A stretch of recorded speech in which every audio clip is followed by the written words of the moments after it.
Heaven, Lord, we thank you for another day of life. We thank you, Lord, for all the blessings of life, the ability to be out and about. Lord, we pray for this meeting tonight that you would bless Mayor Howard and all the aldermen, Lord. Bless them with knowledge and wisdom as they take care of the business of the city. We pray for those, Lord, who work each and every day to keep all of us safe, that you would bless and watch over them. Have your way with each of us, Lord, as we go forth in life, that we do your will. In Jesus' name we pray. Amen. Allegiance to the flag of the United States of America and to the republic for which it stands, one nation, under God, indivisible, with liberty and justice for all.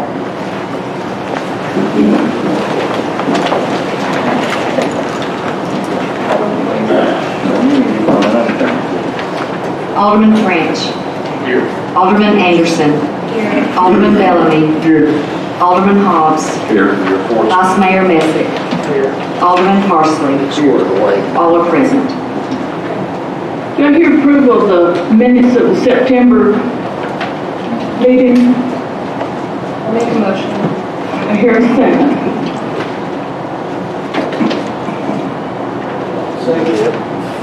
Any corrections or additions to the minutes? If not, call the roll, please. Alderman French. Aye. Alderman Anderson. Aye. Alderman Bellamy. Aye. Alderman Hobbs. Aye. Vice Mayor Messick. Alderman Parsley. Vote 6-0. Any correspondence? No correspondence. Okay. Any comments from citizens?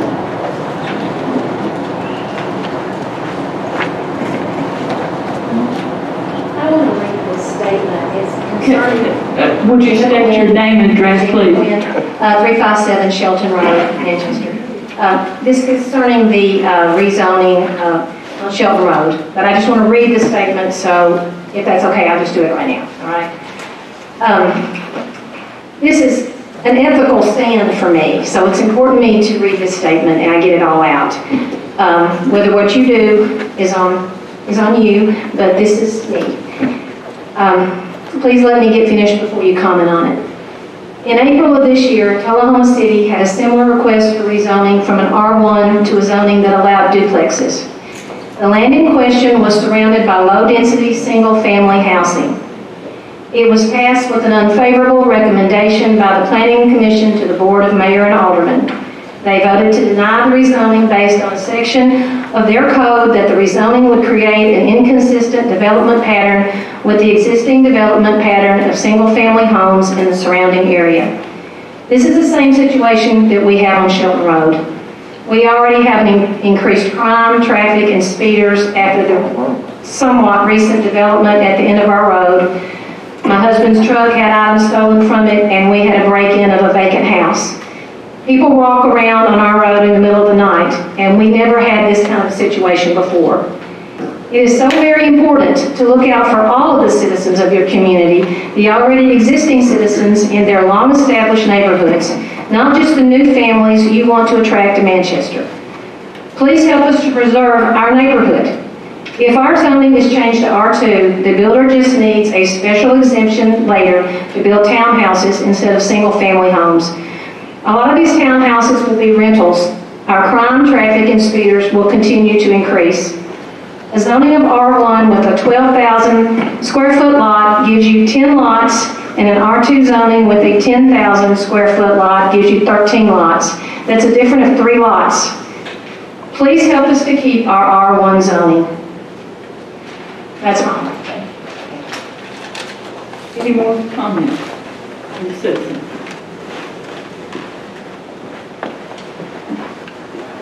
If not, we'll get, I'm sorry. I'm Ted Bass, I'm 383 Shelton Road. It's a question, it's not about the zoning, but it's about this new pavement. While we're just tickled to death that we got a road paved because it was in pretty sad shape.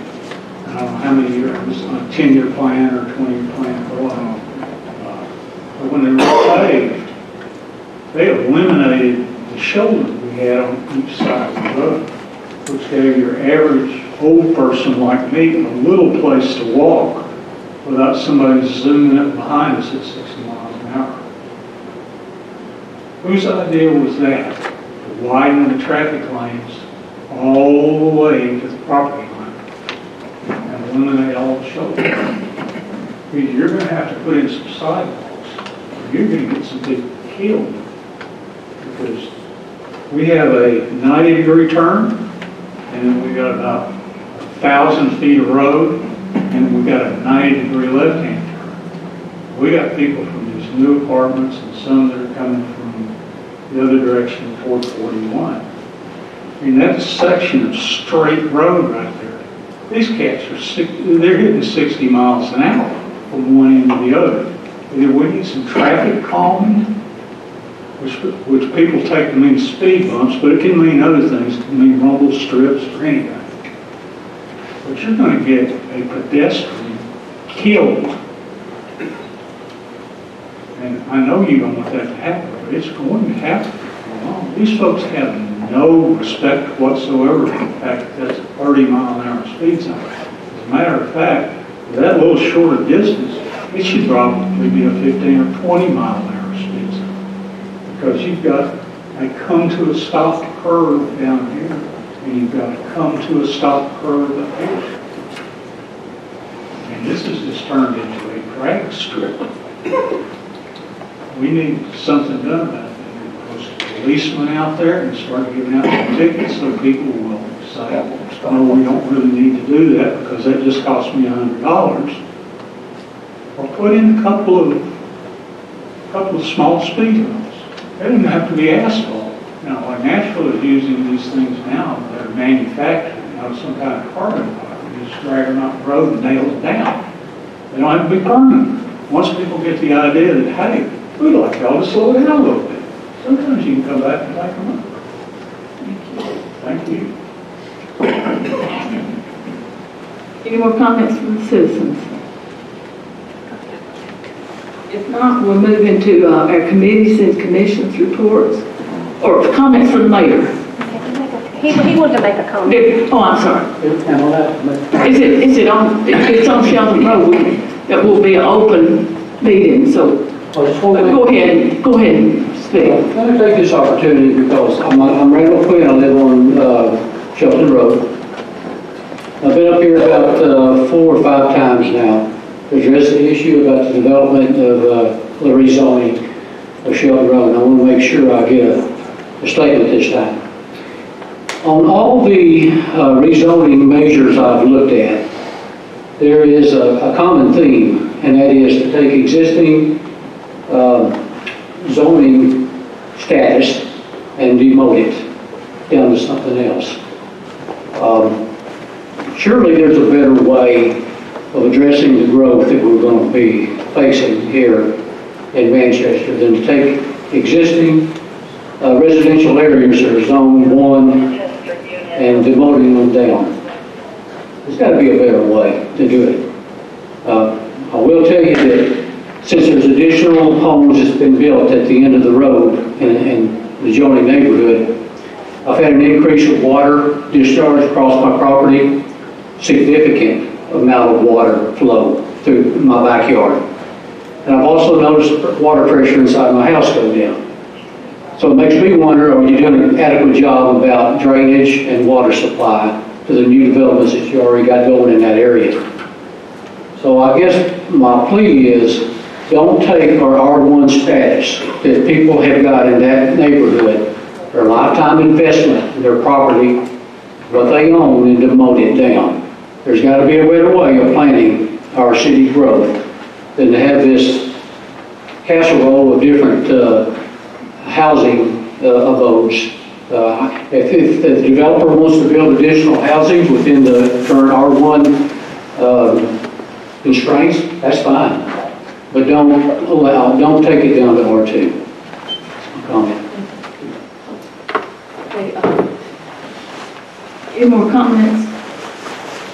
I would just like to say that that thank you for your comments, and I know that everybody on this board, we're trying our best to make sure, and we do have oversight when developments are being developed in our town, and I know that we take our decisions seriously, and we appreciate you bringing the comments to us. So with that, we'll get into Safety Committee. Any reports? Nothing at this time, and we meet next Monday. Finance? Finance didn't meet last month, so, and we do meet on Monday the 9th at 4. Thank you. Street Department? Our next meeting will be October 12th at 5:30. Water and Sewer? We'll be meeting on Thursday at 3 o'clock.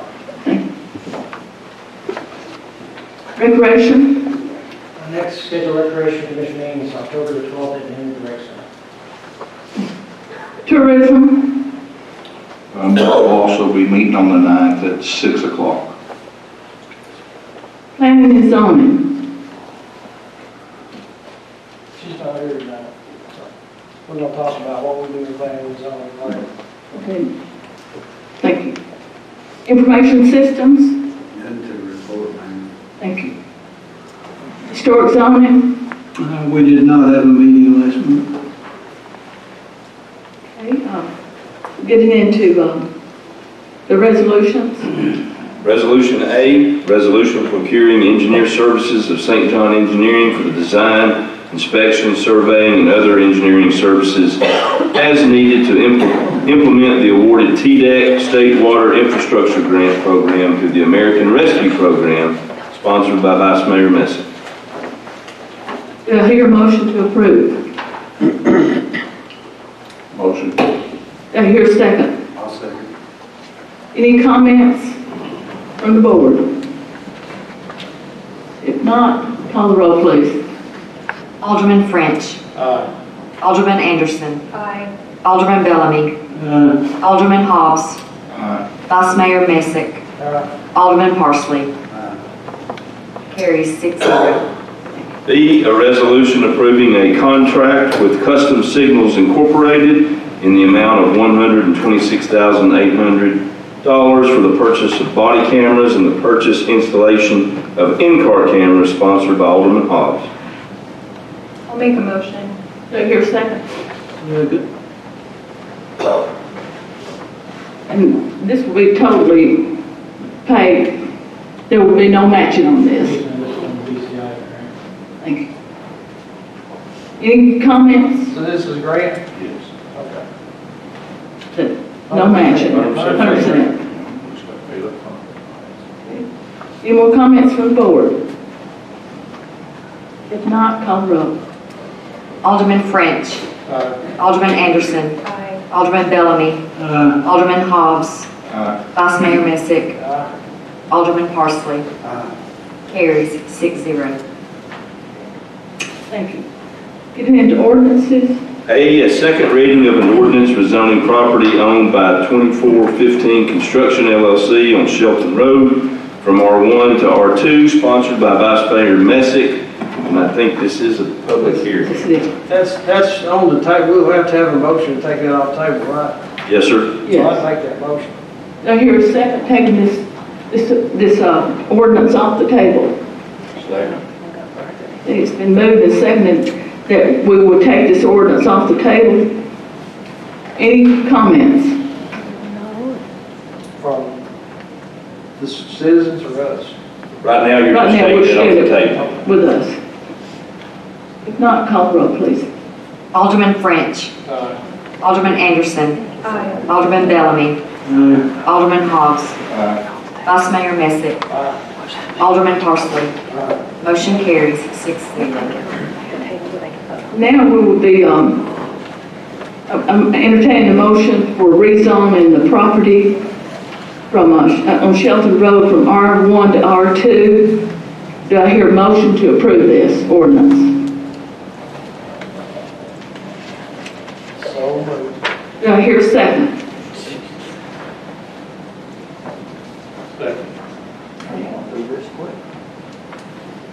And Vice Mayor Messick, could you tell us what the reading, how the planning and zoning? Came through the plan the zoning would be positive. Any comments on this? Yes, Mark, was it this in front of the planning and zoning?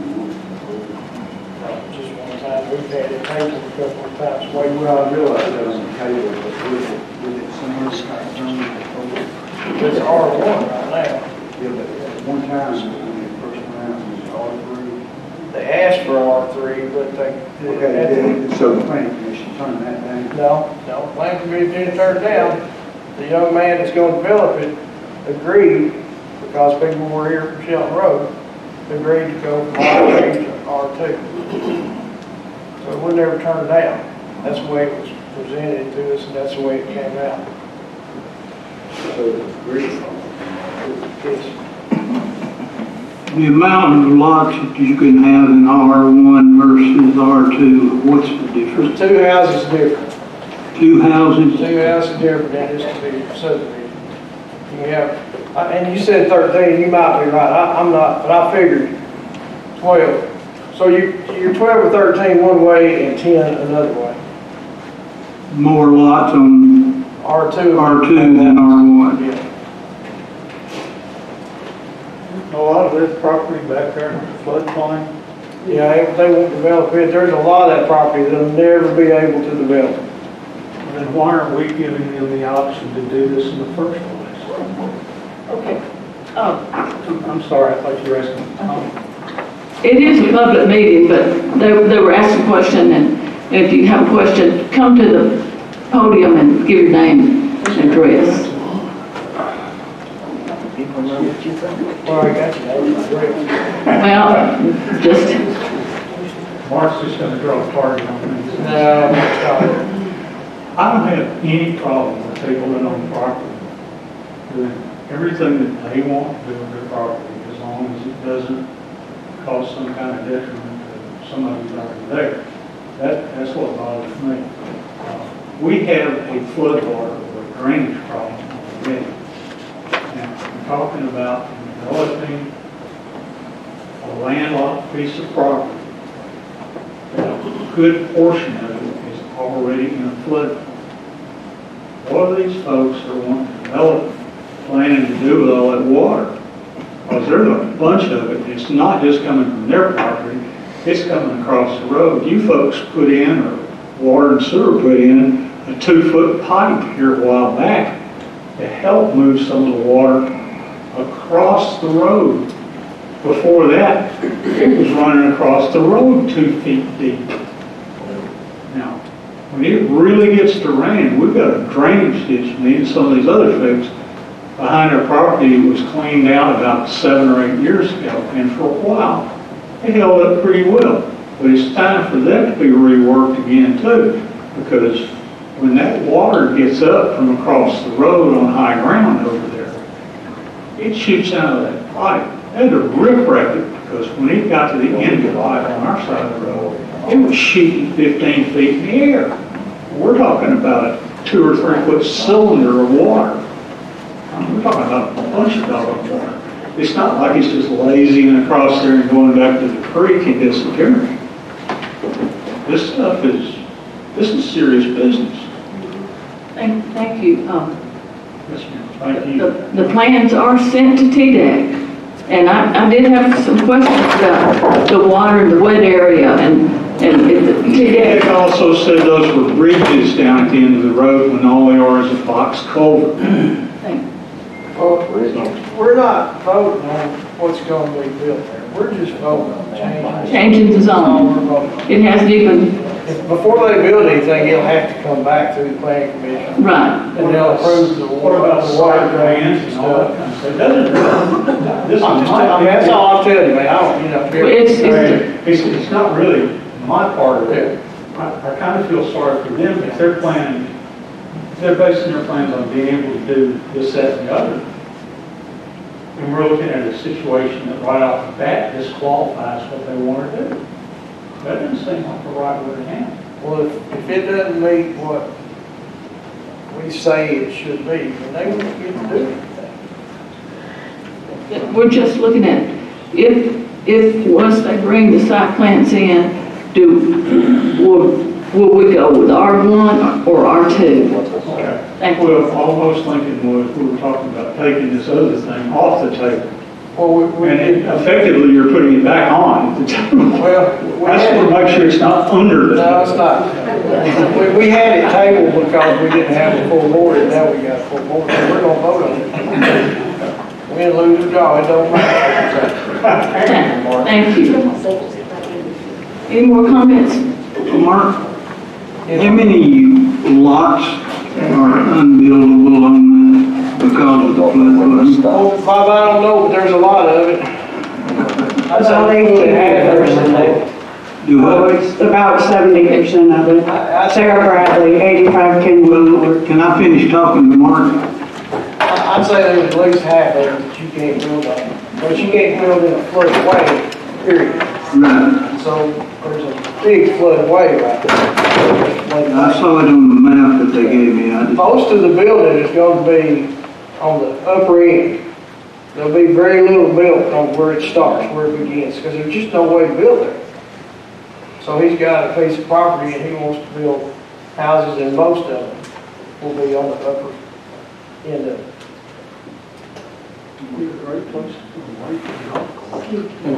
I promised myself I wouldn't comment tonight, but I've heard a few things that they deserve clarification.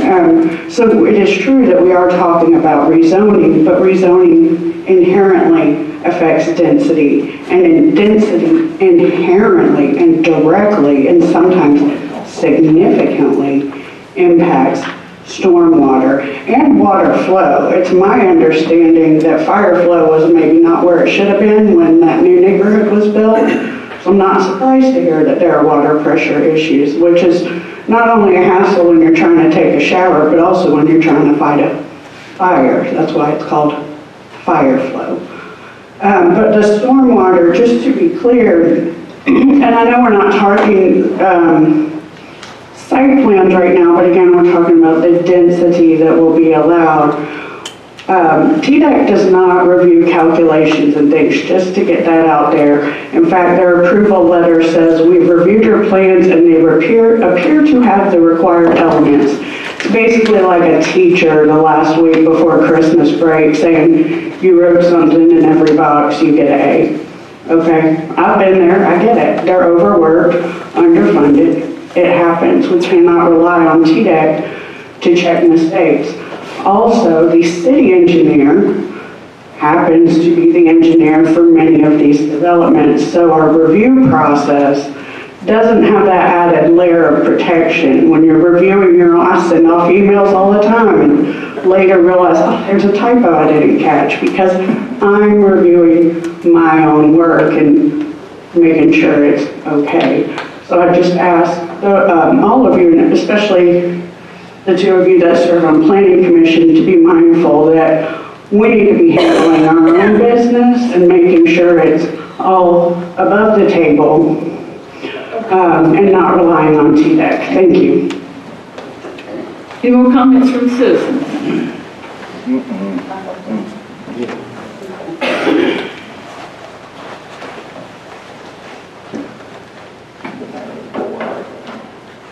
I'm basically just going to answer, I think it was Bellamy's question.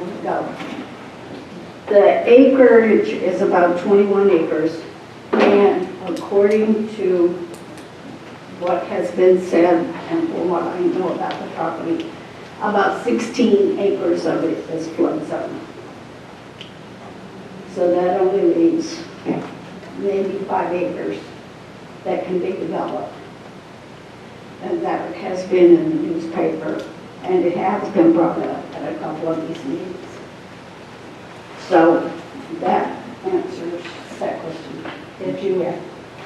And my personal question or comment on this is, I'm begging you to please keep this as an R1. And if you have any questions about this, go out there and walk that piece of property. And then tell me where you're going to put 6 houses. Because I know what land is out there, and right in front of my house, there's enough maybe for 2 houses. And down at the end of the road, before it goes around the curve, there's probably room there for 2. The rest of it is in the flood zone. And I've seen that plan for years. So we don't need it passed all the way. Thank you. You get to tell your name and address again. Randall Quinn, Shelton Road. I'm the guy who's got his truck broke in, by the way, okay? You've heard all the adverse issues about going from R1 to R2, with a gain of only like 2 or maybe 3 at the most house. So I just want the body to remember that your gain on what you're trying to do is not that much. And all the adverse effects that you hear, please take that into consideration also.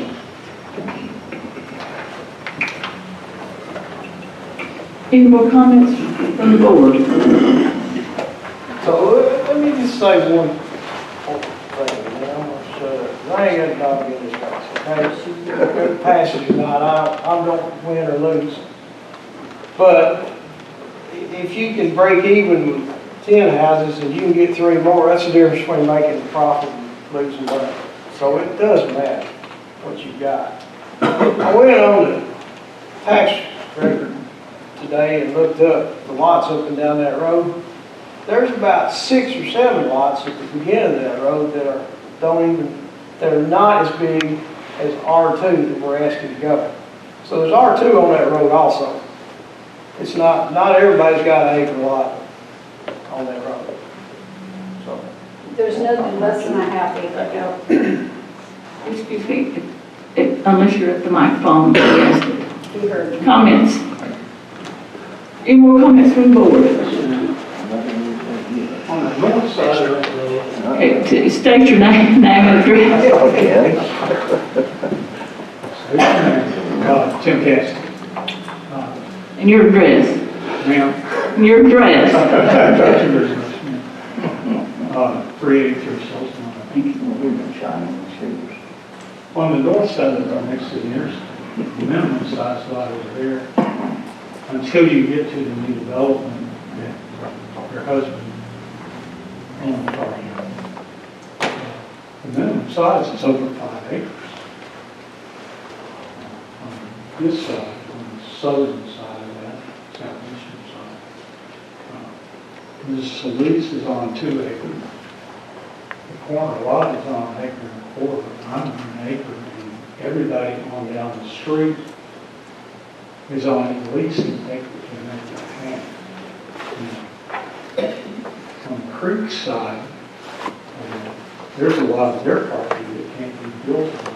Nowadays, you don't allow it. It's just the way it is. On the back side of my property, you can't go more than a couple hundred feet, or the land just goes.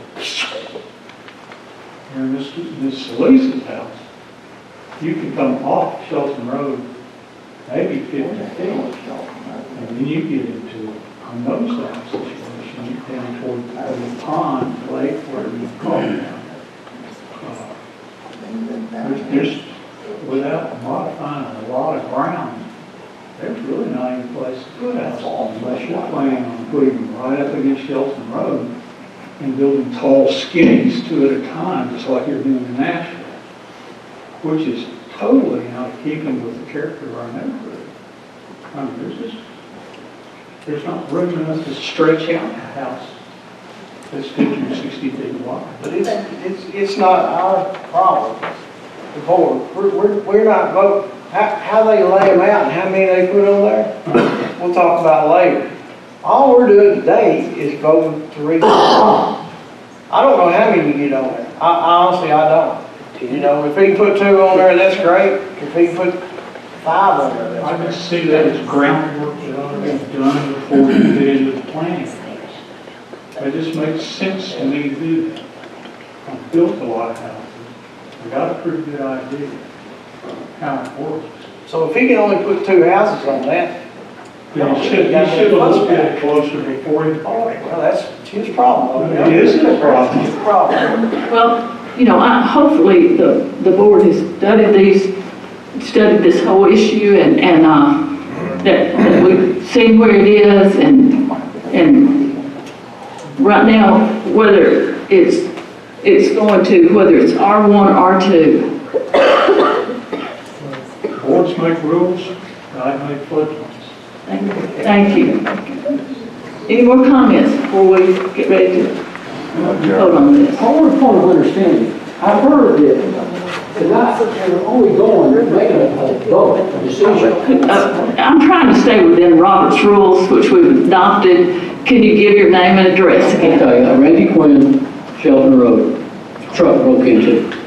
I want to understand better the comment that you said we're only voting on R1 and R2 to R2. But the factors that we've told you right now factor into that decision. It's almost like we're going to make a decision on this thing, not regarding the discussion or the topics we brought. I'm trying to understand your comment that we're only making a vote tonight on rezoning R1 to R2. Yes, sir. And we'll worry about how many houses they can put and where they can put them when it comes back before the planning commission, which you'll have to do before they can build anything. Okay, but what do you take into consideration when you do that? Well, we take into consideration a lot of things. We take into consideration the water flow, whether there's sewer, whether there's city water. We take into consideration the lot size. I mean, it's going to be something up and bring it to us. I don't have a lot of confidence in that because evidently you've done that before in the other development that's gone in that area. And I get a lot of water flow, drainage, and I got a lot less water pressure in my house. So if that's your argument that you're going to do some calculations to verify what you can do, you haven't done a good job with it. I'm not making it. I'm just Whoever's making it. what we're doing. Well, your comments, we are taking into account and appreciate the comments. Well, may I ask you to do a good job then? Because I've not seen it yet with the other development that's going on. Any more comments from the board? I'd like to say that I will not be voting for this because I think our infrastructure can't handle the residential growth that we've already had and that has already been approved. I think there are hundreds of units that have been approved in the last year or two that have not yet been built, and we haven't seen the effects of that. And I think that I've heard people say residential growth pays for itself, and I don't believe that based on what we saw from Dr. Vaughn. In his presentation, it's going to cost $12 million in the next 2 years, and that's only going to buy us 6 to 10 years time. And on top of that, I think our sewer, I think we've got a great director, and I'd like to give him time to fix the problems. I still haven't heard a price tag on what it's going to cost to fix our chronic overflows. So I think it would be irresponsible for me to vote for this, and I won't. Well, I'd just like to say that whether it's R1 or R2, the sewer, it will not go through until TDEC approves it or we approve it with what's going on with the sewer. So right now we're just... I've heard that as well, and I called TDEC and they told me that that's not true, that the city had been connecting people in violation of the order. So I won't be voting for this.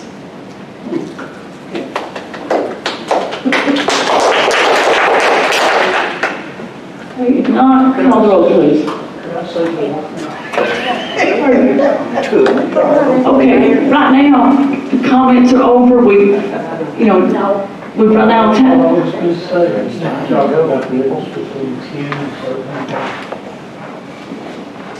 Okay. In R1, say you're only putting in 5 or 6 houses. It's 2 cars to a house, that's 12 cars. At 13, you're talking 26 more cars. Thank you. Thank you. Yes, ma'am. Okay, with that, call the roll, please. Alderman French. Aye. Alderman Anderson. No. Alderman Bellamy. No. Alderman Hobbs. No. Vice Mayor Messick. Alderman Parsley. No. Motion fails.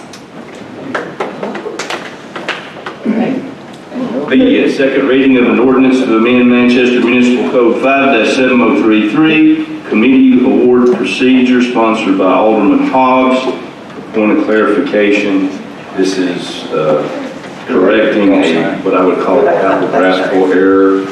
The title to the code that was just announced had it stopping at 24,999 when actually it should have said 34,999, which makes it agree with the rest of the ordinance. Make a motion. Do I hear a second? Any comments from the board on this? It's been moved and seconded. The motion is as stated. Call roll, please. Alderman French. Alderman Anderson. Alderman Bellamy. Alderman Hobbs. Vice Mayor Messick. Alderman Parsley. Motion carries 6-0. C, second reading of an ordinance to add a revision to Title VI, Chapter 1 of the Manchester Municipal Code to adopt a service awards upon resignation or retirement policy for the Manchester Police Department, sponsored by Alderman Hobbs. Do I hear a motion? Do I hear a second on this? Second. Okay, it's been moved and seconded. The motion is as stated as far as the retirement and the service award policy. Any comments from the board? Can we make it retroactive? I think the ordinance itself makes it retroactive to a certain date, the way it's written in your packet. Any more comments? If not, call the roll, please. Alderman French. Alderman Anderson. Alderman Bellamy. Alderman Hobbs. Vice Mayor Messick. Alderman Parsley. Motion carries 6-0. D, a first reading of an ordinance rezoning property owned by Lloyd, Glenn Chapman, and Sean Trail on 512 West Taylor Street from R3 to R4, sponsored by Vice Mayor Messick. Take your motion.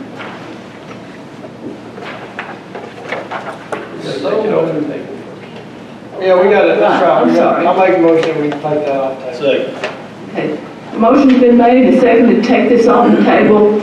Any comments from the board? If not, call the roll, please. Alderman French. Alderman Anderson. Alderman Bellamy. Alderman Hobbs. Vice Mayor Messick. Alderman Parsley. Motion carries 6-0. Okay, now we would be, I'm entertaining a motion for the first reading of ordinance on by Lloyd, Glenn Chapman, and Sean Trail on 512 West Taylor Street. Do I hear a motion to move this from R3 to R4? Okay, it's been moved and seconded that we would rezone this from R3 to R4. Any comments from the board? This came out of the planning commission with positive recommendation. I can tell you what they're going to look at, duplex there. That's what they want to do on both lots. Any more comments? For the reasons that I stated above, I'm not going to be voting in favor of this. I feel like we were elected to represent the citizens of Manchester and what's best for them, and not developers and new people that are moving in. So I'd rather take care of the residents that are here now.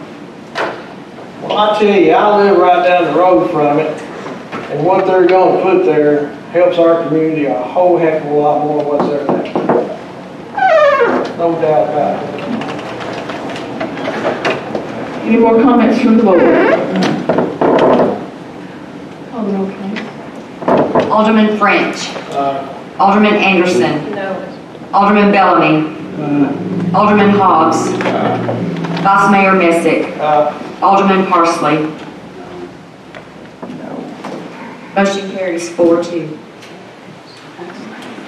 E, a first reading of an ordinance rezoning property owned by Lloyd Glenn Chapman and Sean Trail on 811 Lynchburg Road from R3 to R4, sponsored by Vice Mayor Messick. I'll make the motion to take it off the table. Do I hear a second to take this off the table? Oh, sorry. Okay, any comments? If not, call the roll, please. Alderman French. Alderman Anderson. Alderman Bellamy.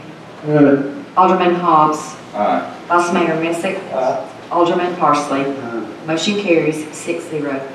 Now we'll be voting on the first reading of the ordinance to rezone this property from R3 to R4. Any comments from the board? Same thing, it's right across the road from the other property we just voted to change. There's gonna put a duplex on it, and it came from the planning commission with a positive recommendation. Any more comments from the board? If not, call the roll, please. Alderman French. Alderman Anderson. No. Alderman Bellamy. Alderman Hobbs. Vice Mayor Messick. Alderman Parsley. Motion carries 4-2. F, first reading of an ordinance rezoning property owned by Mark Willis on Oak Road from R1 to C2, sponsored by Vice Mayor Messick. Do you hear a motion? It's been moved and seconded to move this property from R1 to a C2. How did this come out? It came forward with a positive recommendation. It fits into any zoning plan that we have, the old one we had, or the new one we have, or we're gonna talk about. It fits. It ought to be commercial anyhow. It's got commercial on two sides of it, and First Vision Bank fronts it on the other side. Any more comments?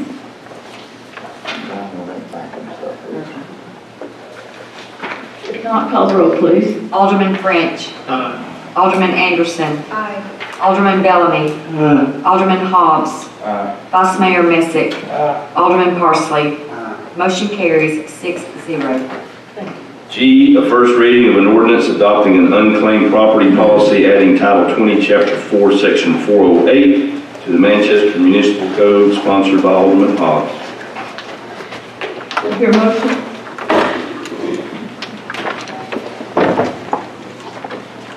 Make a motion. Do I hear a second? It's been moved and seconded. On the motion is as read. Any comments from the board?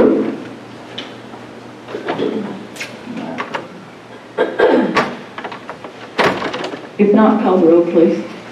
Alderman French. Alderman Anderson. Aye. Alderman Bellamy. Alderman Hobbs. Vice Mayor Messick. Alderman Parsley. Motion carries 6-0. Ordinance number H, first reading of an ordinance to add a provision to Title 4, Chapter 2 of the Code to clarify leave policy, sponsored by Mayor Howard. Do I hear a motion? I'll make the motion. Do I hear a second? Second. It's been moved and seconded to put a clarification of leave of their leave policy. Any comments from the board?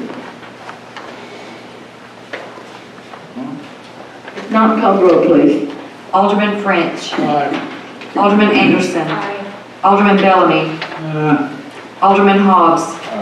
Vice Mayor Messick. Alderman Parsley. Motion carries 6-0. Thank you. Moving right into old business. Any old business that left on the table? If not, we'll get into new business. Right now, we have before us, we have a job description for the Manchester Police Department court clerk job description, and also the pay increase that's in your package.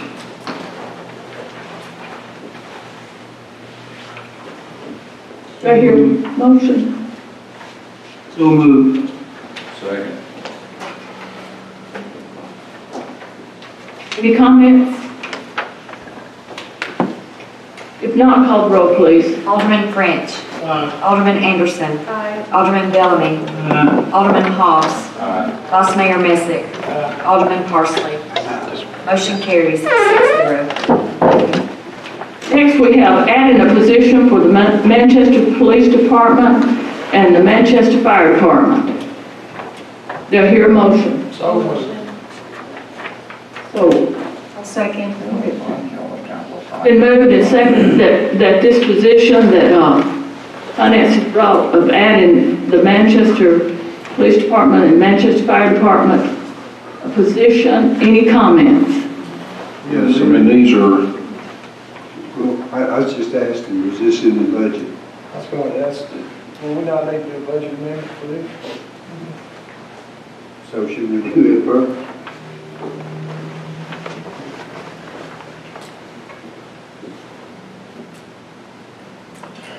Well, it was going through finance before the budget. Well, I mean, so it came out of State Committee and Finance Committee, both with positive recommendations to move forward.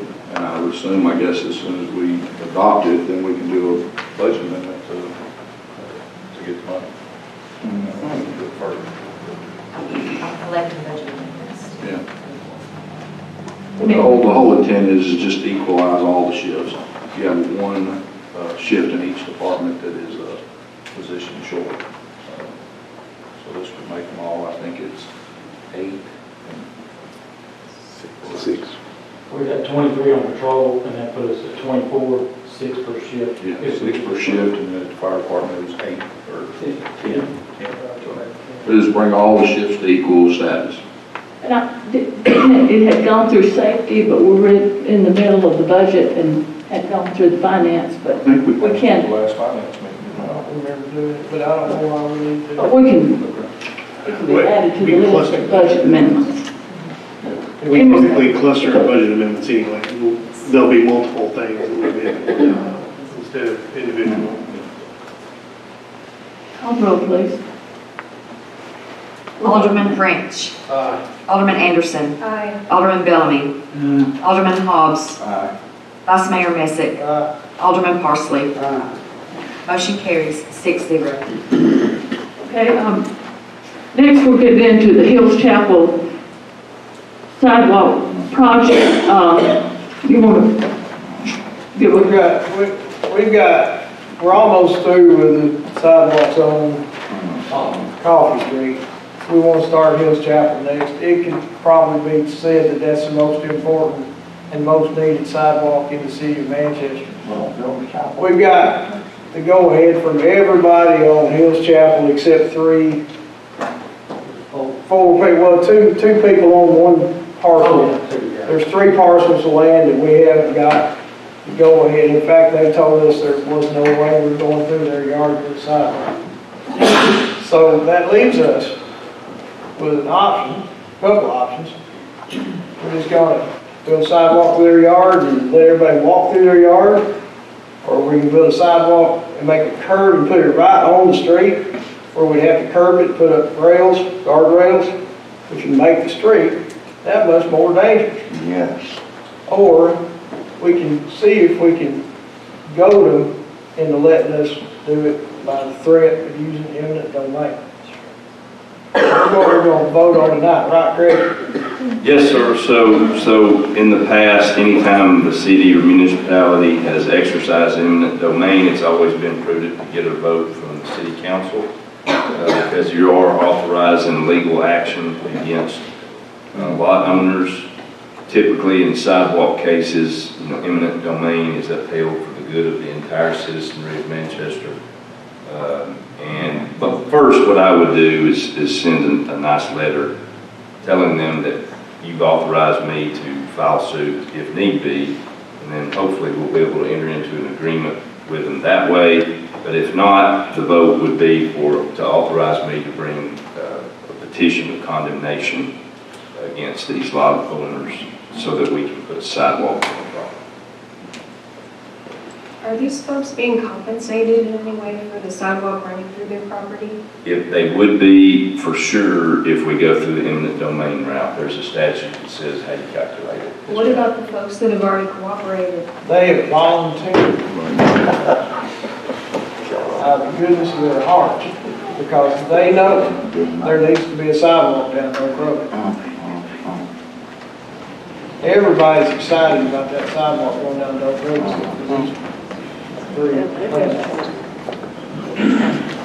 So do I hear that if someone entertained a motion that Attorney Craig sends a letter, and then if that doesn't work, then we go to eminent domain, or other option of just whacking the sidewalk? Do I have a motion on the table for any of those options? I'll make that Okay. Go ahead. Make a I'll motion, make a motion that we, send a letter. that's absolutely right. Whatever you said, we'll make that motion. And we're gonna send a letter, and if it don't work, we're gonna go to eminent domain. Second. Okay, it's been moved and seconded that letter is sent and we go from there. What do you do? Okay? Any comments? So if you truly want to do something good for the city of Manchester, Mark, do they know you're gonna put up an ugly guardrail beside their property? well, I don't know, it'd be on city property then, I know, but do they know that if they don't give us they do. right away that they're gonna have a guardrail right there? Talk to and Under that stuff. stuff, yeah, we're good. What's the reason? They just. Well, one of them's got a tree that grandma planted back in 1837 or whatever. And they don't want that tree cut down, and it's gonna have to be cut down. One of them's got a hedge, is that right? One's got a hedge, and the other one's at the end of the road, I don't have a clue. They're just obstinate and say we're not gonna do it. Tree too big to move. Do I? Tree too big to move. Yeah, tree's too big, too old to move. It's got to come down if we build a sidewalk there. Come on, Alderman. If not, if no more discussions, would you call the roll, please? Alderman French. Alderman Anderson. Alderman Bellamy. Alderman Hobbs. Vice Mayor Messick. Alderman Parsley. Motion carries 6-0. Okay, the next thing we have is the Manchester Water and Sewer Director has a vehicle, and when he was hired, there was no really, we assumed that he would take his vehicle home. And he does, and he does do, but it says in there that at the Water and Sewer Department, you have to be on call, and there's 2 people on call, and I know that Phil does, Director Miller does, he is on, he gets a call if something has, am I right? Yes, yeah. So I'll go out and breaks or help, you know. So, do I hear a motion to change this take-home policy for the Manchester Water and Sewer Director? Just allowing him to drive the car home, and when he's called out, he just drives it back. Yeah. That's the only vehicle we're talking about. And of course, with every employee that takes a vehicle home, that, you know, no one, unless it's a city employee, can ride with the director, and, you know, he understands that, but that was just one of those things that was missed when he's got a truck, but he can't drive home. So, any comments? This will have to be in the form of ordinance, so if they pass it tonight, this will be. Second, take 2 readings. Take 2 readings. It will take place until November. Right. Make a motion. Do you hear a second? Any comments from the board about the Director Miller being able to take his truck home? If not, call the roll, please. Alderman French. Alderman Anderson. Aye. Alderman Bellamy. Alderman Hobbs. Vice Mayor Messick. Alderman Parsley. Motion carries 6-0. Next is the Manchester Housing Authority Committee, and it is a mayoral appointment, and the only one that volunteered for that was Sage Gill. Now, hear a motion to approve. Well, it says mayoral appointment, but I read it to you, so I guess we don't. No one else came to the table to do that job. Thank you. Okay, okay, go ahead. Okay. The next business item on new business is Old Timers Day vendor permits. just to give you the backstory on this, Old Timers Day vendors have always been exempt from having to pay for the year-long permit fee. But the ordinance actually, Jeremy found this out looking at it, it had always been updated every year because it needed to list the exact date of Old Timers Day to exempt the vendors on that day. But unfortunately, back in 2015 was the last date listed, and obviously the fire marshal just caught that this year. After discussing it with the folks with Old Timers Day, they're asking for us to go back and update this again and put the dates for Old Timers Day. Again, traditionally, it's always been the vendors have not had to pay. The reason why is because they're not doing it all year long. Most of these transient vendors, as it's called in the ordinance, only set up those booths on that day, and to pay $100 or $150 fee would be outrageous, or whatever word you want to use for it. Yeah, detrimental to the attendance and the participation in Old Timers Day. This would be, again, a first reading, and then we'll do a second reading because it is an ordinance change, but it would be backdated to cover all these years that were actually missed in the statute. And then I'll project the years in the future to whatever you tell me to. Could you just put it as Old Timers Day, or do we need the actual date? Yeah, so, and that's a very good question. It's kind of like those statutes you see in the state of Tennessee that says this law only applies to people that have municipalities that have a population of this on the census of this day. So in other words, any event that's held on that particular weekend, doesn't have to be Old Timers Day, gets exempted. It's kind of like the sales tax. You can't just say Old Timers Day, because then you're giving, under legal rulings before, you're giving some kind of favor to one particular organization. Well, that was a city. It was, but it's not now. I know it's not now. That's why it had to be done this way. Instead of specifying any particular event, can we use the terminology, any community event deemed that has a pass, that we pass an event permit for, that the vendors can? You can, but again, you're opening the door to more events. Event.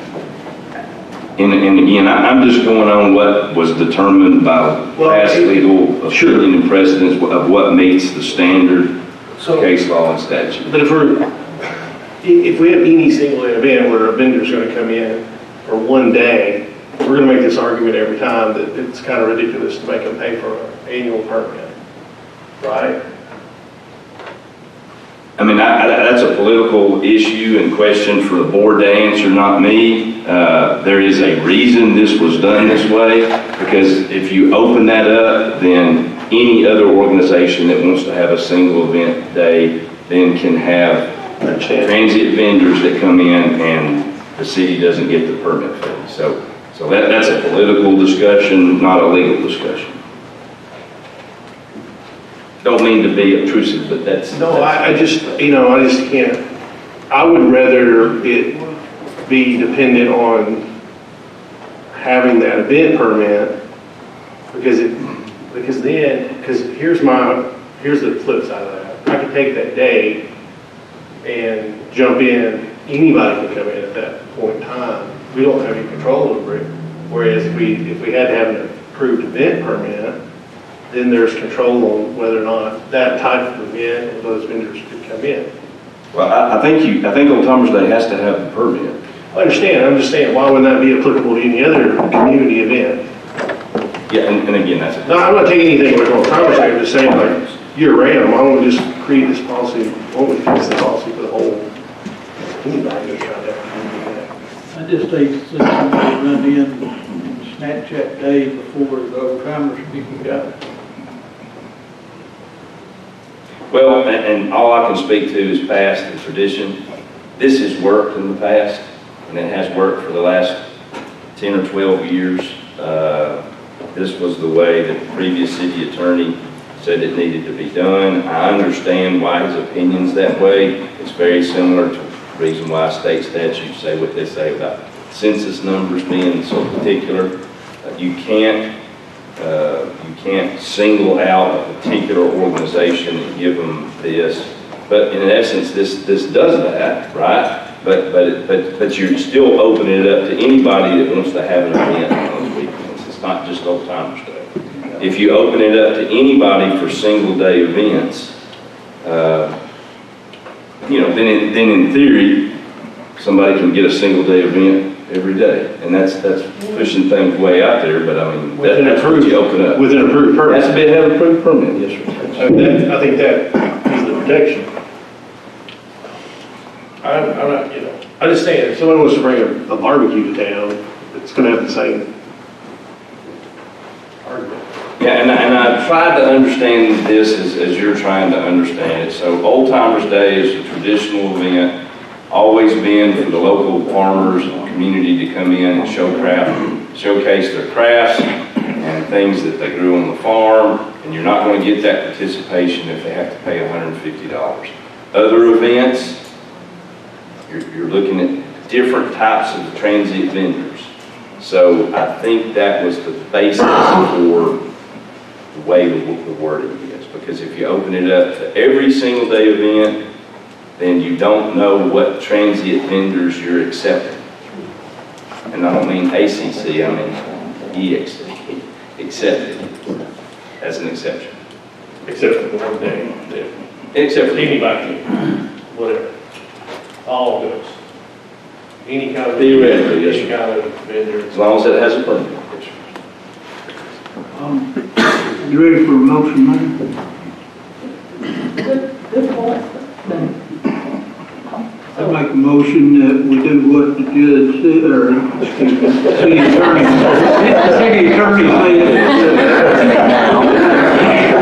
That's what I meant by that's a political decision to be made. right, to exempt the one-day permit on such and such, on the dates that you put in the ordinance.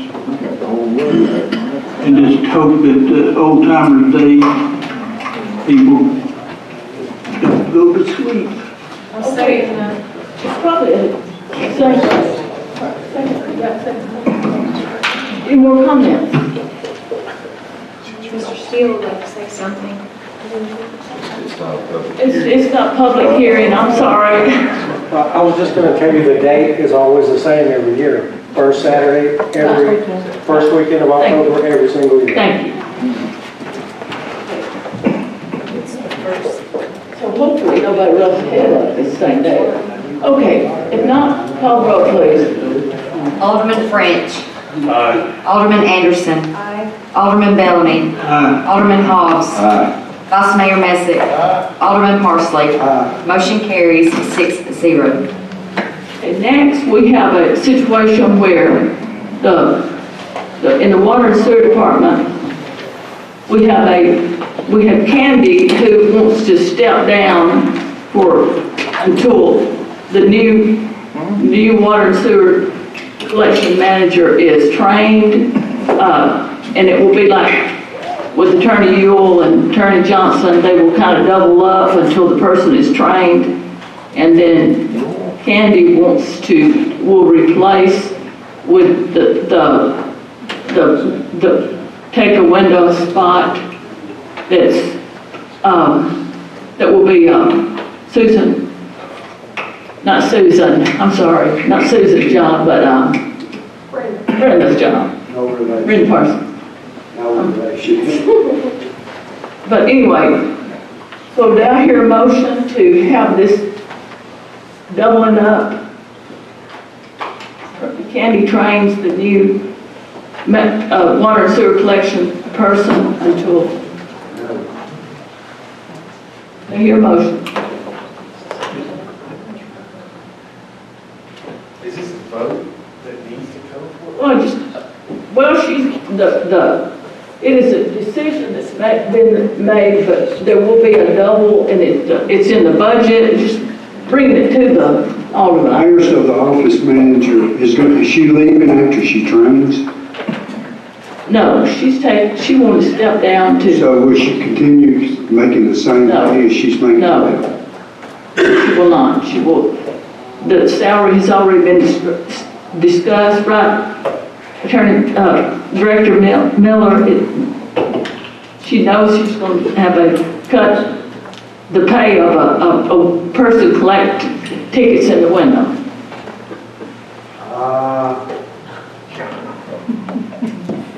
I don't know. Well, that's silly. Why would we spend $200,000 on office manager salaries? 200,000. Well, you got two, and you've hired 4 people. Two more people. Okay, you take the assistant office manager, the office manager, There's no the assistant new one that you hired, and that puts you at $180,000.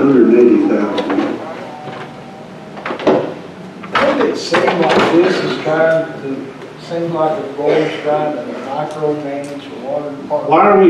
Somebody needs to micromanage the water HR department. discussed it. She Here's the does deal. know she wanted to step down. That's fine. But here's the deal, if we don't think Phil is doing a good job, then we fire Phil and let somebody else do the job. But I don't think we need to stick our nose into every little thing that goes on in the water department, not the board. It's not our place. Well, I don't think this board is sticking in Well, I think we're trying to do that. Well, it is. I mean, the payroll run, when we would say there's a hiring freeze, so there is a situation where they're not a authority, but Candy, I was told, Phil, that you talked to Candy and HR talked to Candy that she realizes she's going to make the same as John. Okay, well, that might be the case, but I'm not quite sure if that's true. I mean, we're talking about $2 an hour here for a lady that's worked here for 30 years. No, pull it up and check it, Phil, see if it's $2 an hour. Okay. But I mean, it's just a person that's managed your billing department for many, many years, and she's stepping down, and she's there to help the new person, take We're that not talking role. about just that, but at the point Yeah, I mean, that if it was trained, you don't continue paying that salary. Right, yeah, that makes sense. Right. I mean, that's fair. Right, there's been a point that she would, Attorney Johnson caught on real quick. You had 2 months, right? So, but there needs to be some training that's going on right now. Now, there needs to be some communications. Well, I mean, her first day was yesterday, so. Well, I mean, when was she hired? Her first day was yesterday. Yeah, I know, but that's 2 weeks ago that she was hired, correct? Hired? Yes. Yeah, well, I mean. Well, you got 2 weeks. Somebody could be told. But every director that interviews, we don't bring it to the board. Every director brought it up. Right. I just want to make sure that. I'm just telling you my feelings on how bad Right. my wife was treated.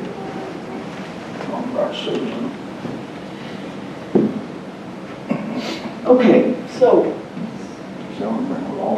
Does this need to be a board decision? We're not making policy. This board makes policy. This is not a policy Right. decision. This is an administration decision. If Phil's outside of his budget, we can have a conversation about that. That never needs to be brought before this board. But I think just to bring it up in front of the. I think it's a mistake. Right. I would never do that again, because I think this is case in department point. head ought to be able to run their department. And if they've got a problem, then they come to us. Or if we see a problem, we'll go to them. And I don't want to, and let me be clear, I don't want to mitigate your concern. My stance on this and your concern are two completely different things, okay? We just don't need to get in the business of micromanaging up here what our department heads are doing. Now, if there's a concern with personnel and policy, that needs to be handled through the appropriate channels. This is not the appropriate channel, not for anyone other than the directors. The directors serve at the will of the board, mayor, and alderman. That's it. No other employee here serves at the will of the board except directors. So if we're discussing personnel, it needs to be directors and directors only.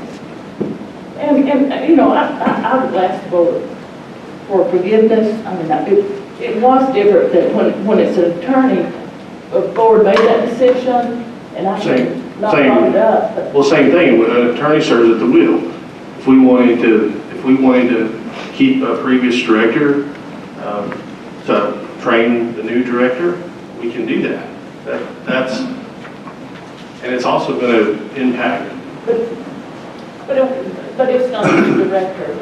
That's what I'm saying. But if it were, we would have a decision. But we don't have a decision because it's not a director. Right. That's my point. I called you and. No, I don't. I mean, if we vote on something, we're setting a dangerous precedent. Right. Then let's line them up. Let's start, because I don't like this one and you don't like that one, let's just have fun with it. Okay. But thank you, Ryan, for pointing that out. It is different than a director's position, but trying to avoid sunshine laws that was out giving that. But anyway, moving right along. Do we have do I hear any comments from the board? Yeah, so I'll start. Usually it's mine first. On the school situation, no one in here is going to like to hear this, but at the end of the day, so typically, the comment was made that growth doesn't pay for itself. Typically it does, but inflation is something that has to be matched as well.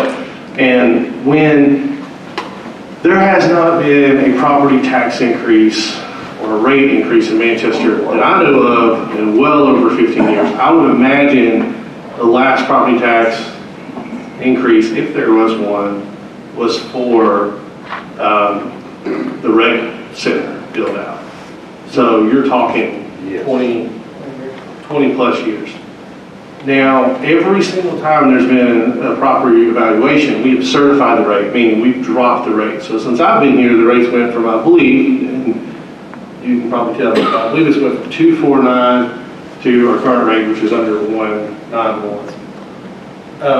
So it's went down, but of course assessments have went up. But in that consideration, there's inflation. And that, I'm just going to stick with my 15 years. It costs more to pave a road than it did 15 years ago. It costs more to build a school than it did 15 years ago. So I'm for this purchasing of this property yesterday. I'm for it 2 years ago. I'm for it 5 years ago. In fact, I think I articulated probably 5 years ago, we need to be buying property for schools. I'm also for our new housing authority appointee to be talking about how we can get some more development in that area too. Because like when you say these future municipal services, I think we need to start looking at, we have to start having conversations in the community about affordable housing. Because that's a real problem, especially when you got 3% of your student population is considered homeless. That's not something okay with. But we have to get these schools taken care of. And I think we're all for it. But we don't need to keep crossing these debates by, creating edges that we don't need or swords that we don't need, sharp edges we don't need. We're going to have a school system expansion. There's no question about it. They've been telling us for years. I think, sometimes I think Dr. Vaughn's too nice. I'd like to hear what he's thinking rather than what he's saying sometimes.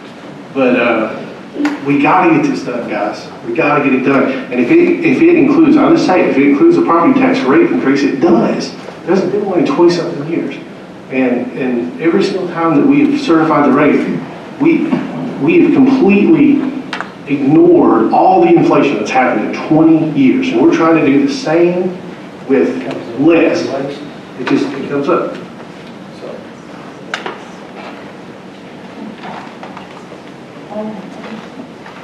I would like to know when we're going to revisit the discussions of a city manager versus those other positions. I think one is badly needed here. I think if we'd had one over the last couple of years, they would have advised that we shouldn't be having developers pay one sewer tap fee if they have multiple units. That's money that we've lost and we can't capture that we could be putting towards our schools and our sewer. There are other things they would catch, and I think that that would pay for itself. And I know it's late right now, but at the earliest opportunity, I think we should look at that, because our charter calls for this position. In the absence of someone in that position, we don't have anybody filling that role, and that's very evident. I think that's a disservice to the taxpayers. And we were supposed to discuss that during the work session, that we just ran out of time. Art, is that true, water and sewer? It used to be, but it's been fixed, that's been addressed, and if you have 6 apartments, you gotta buy 6 taps now. True. But that's, until recently, that's been that way. And the second part is, can we use water and sewer revenue? We can use it to pay for water and sewer. Sure. We can use, all the water and sewer revenue have to stay at the water and sewer. You could put a capacity fee on that home for a school or for the police or whatever service. Yeah, a year ago, maybe we instituted a lot of changes there. It was a situation where they weren't doing that, I don't think. It was like going to condos, but TDEC said that we had to start keeping up with these numbers for flow. So I don't think anybody was doing it to cut corners. It's just, if you had a apartment complex, you would bring one tap out, or the whole complex. I think that's where we're... I think the builders were getting a free ride and they were happy about it. That's what I think. So, and now they're not. Okay. Any comments?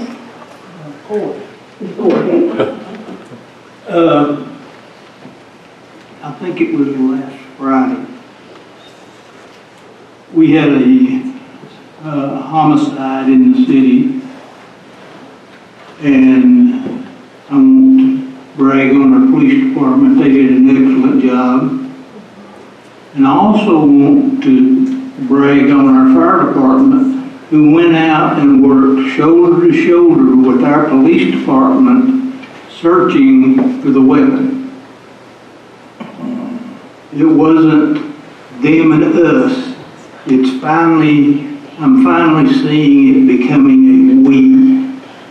And I am so proud of the police department and the fire department working that close and hand in hand to get the job done. And that's not happened in the past, it's happening now. And I commend each and every one of the police officers and firemen that were involved. And I think they did a good job.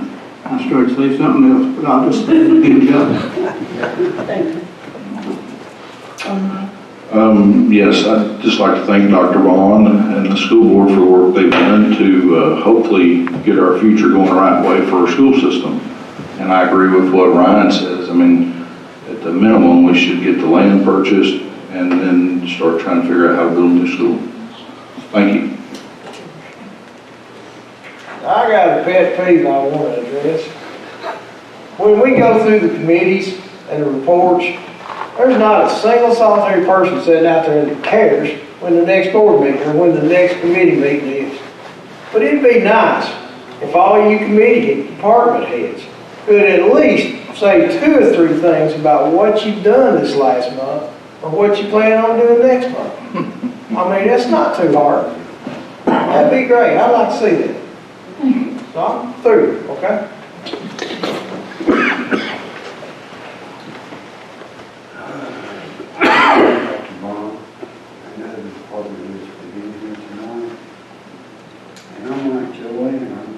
Probably most of us that sit here tonight.